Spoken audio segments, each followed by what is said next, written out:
Yo, what's up, YouTube? Welcome to another video. It's your boy Jordan, back with quitting this freaking stuff. And welcome to my journey. I'm just here to share and express, my views and my perspective on, this whole quitting thing, right? So, quitting marijuana, right? So, day one, right? Let's talk about it. Let's get into it, right? Day one, it was cool. Easter Sunday, boom. First dinner, we had two dinners, right? First dinner, we go there, pull up, it's cool, good eats, Easter baskets, Easter hunts, good swimming, you know what I'm saying? Beautiful day outside. It was nice, right? It was cool. Um, then, boom, we leave the first dinner, we headed to the second dinner.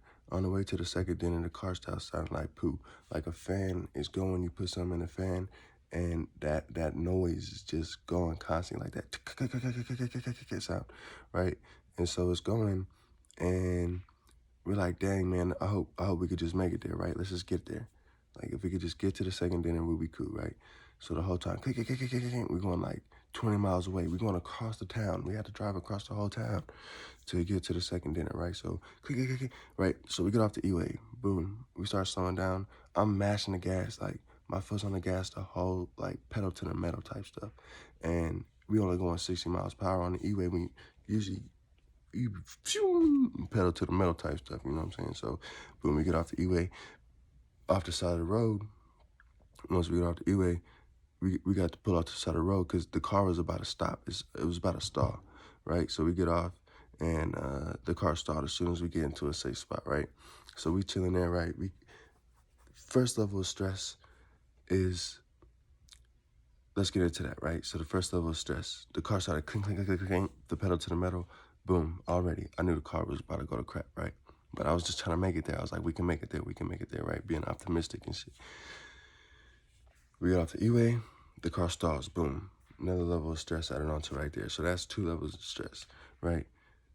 We stall, we don't have our insurance card on us, right? So now another layer of stress gets added on because we don't know if we're gonna get a tow or not. So immediately I get on the phone with AAA, shout out to them for the great customer service they provided. Get on the phone with them, they was able to find the account, they was able to get us a tow truck. We got a tow truck.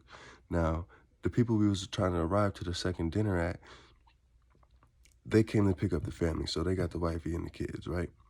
So now they arrive in a safe location. I'm chilling with the tow truck. We're trying to get it connected and whatnot, pushing the car back, pushing it forward, getting it on the tow hooks connected, getting it put up onto the ramp because he had a bed, so it was cool, easy. This car is still able to go in neutral, thankfully. And so boom, now we got the truck on the bed. I gotta drive 20 minutes to my house in this tow truck to pick up the car, to go back to my family at the second dinner and try and enjoy the rest of the day, right? And so,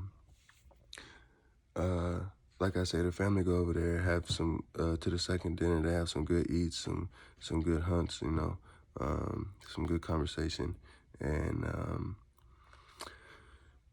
here I am, 20 minutes in a tow truck, right? That's just on the way back to the house. So whole time I'm chopping it up with a tow truck driver. He's telling me about his job and, the homeless people he got to deal with that have cars, that sleep in their cars but still got insurance and stuff like this. And he's talking about how he had his hard work days, like where he had to lift a car onto the bed of the truck with only one wheel, like 3 wheels was missing type stuff. And good conversation, of course. So that's why I shout out to them for the good customer support. But boom, so we get to the house or whatever, we park the car and stuff, and then now I'm inside the house, I get the keys, and the whole time on the way back, I'm thinking like, man, I'm so stressed out, I just want to smoke. So stressed out, I just want to smoke. Like, I've been smoking for so long, right, since 14 years old. If you see my last video, I've been smoking since 14 years old. Right, so anytime I have to deal with stress or anything like that, I guess it's really just stress and anger, I feel. My immediate response is to smoke, and that alleviates all that pain. Now, I get the keys, and I'm getting to I got our second car, right? I got our second car. That's why I had to get the keys. Got our second car. The dispensary And here where I stay, we got dispensaries. Weed is legal here, which makes it another reason why it's hard to quit, because the people around me all smoke. Like I said, if you see my last video, you gotta go tap in for sure. Then you get a little background. Um, but yeah, so the dispensary is 5 minutes away. Now, this is the closest this has ever been to me, right? Growing up, weed's never been 5 minutes away. Plug's never 5 minutes away. You can never get weed in 5 minutes back in the day. Unless you was with the peoples. But you know what I'm saying? Whoops. All I'm saying is I ended up at the dispensary. And I'm in there and I'm staring at the screen. Usually when I go into the dispensary, it's all love. I usually go into the dispensary high as hell. And, you know, this time it was just a different vibe. Like, it was still very friendly. Shout out to them. They always a friendly place.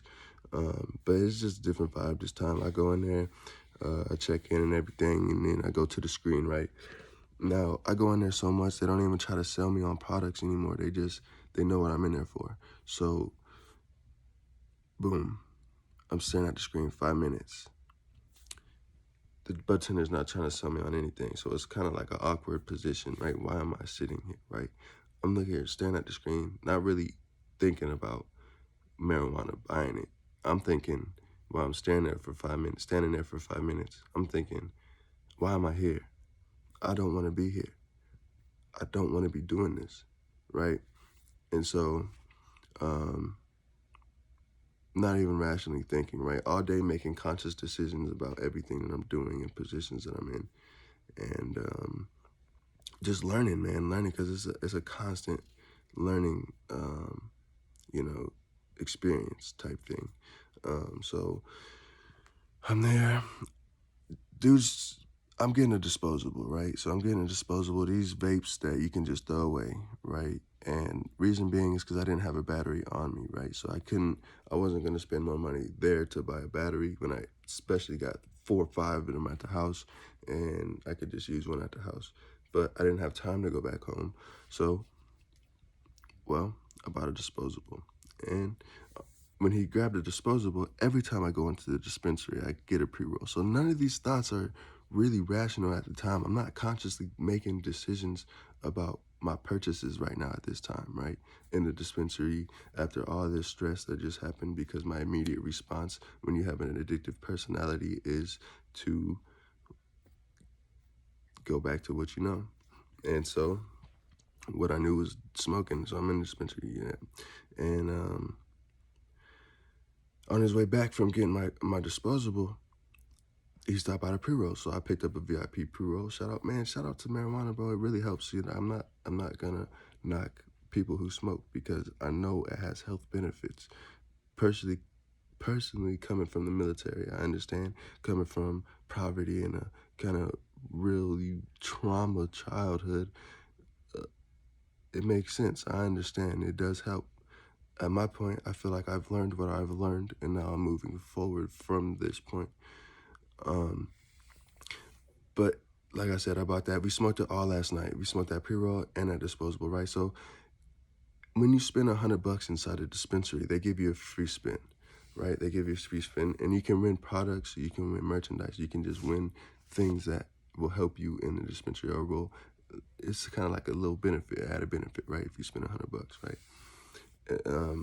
And so I asked him how much I spent, and he had to put my discounts in because I get the military discount.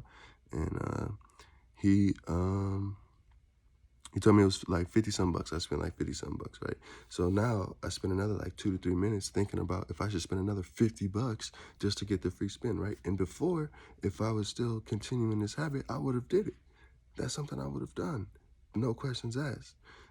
And so then after that, you know, because I got a gift in mind, because I knew I had a lot of points occurred, I was going to buy a gift, right? So I asked him how many points I got. He told me how many. So I was able to get a 1 gram cartridge. Now that's going to be gifted to one of my brothers. Okay, before I was really interrupted. Now, where was I? So, boom, get the pre-roll, smoke it all. I had the gift. Okay, so, boom, we got the gift of mine. And I'm going to give that to my brother-in-law. He's still, you know, smoking. And like I said before, there's nothing wrong with that. And I knew that would have been a good gift. So I got him that 1 gram cart, and I'm gonna give it to him. And Yeah, like I said, we smoked the whole .5 cartridge, and we smoked the whole pre-roll, 1 gram pre-roll last night. And yeah, so far it's been all right. Day two, no, not really any stress. It's been a pretty calm day. We've been keeping ourselves busy, and that's been the main goal, keeping ourselves busy. Um, so uh, day one was hard. Day one was hard. Tapping in with you guys. You know, addiction is really tough. Relapse, as you can see, happens really fast, happens really easily. Um, and so going forward, um, let's talk about the learning points from that day. You know, it could have been worse, right? That's one thing I could have kept in my mind, is that it could have been worse. Um, if I would have kept that in my mind, it would have been easier to relieve that stress, you know. Another learning point is that dealing with stress is very hard, um, especially when you go 14 years of smoking marijuana. You know, breathing and meditating, all of those things are really easy to do when you're smoking, right? But now I have to relearn all of those things over again, because everything that I did learn when I was smoking, I have to do it with a sober mind, and it's completely different thinking. Um, so that's those are some learning points. You know, it always could have been worse. I deal with stress, you know, and uh, dang, spaced it that fast. You see, um, yeah. So let's talk about how much I used to consume, you know, and the decline of me smoking marijuana, right? So I used to smoke. Um, so far, I've been tracking this experience for a couple of times. I've tried to quit a couple of times. Uh, like I said, repeat my last video. I just want to record it now, get a community together so we can talk about it together, because addiction is hard. Um, but I don't even know. See,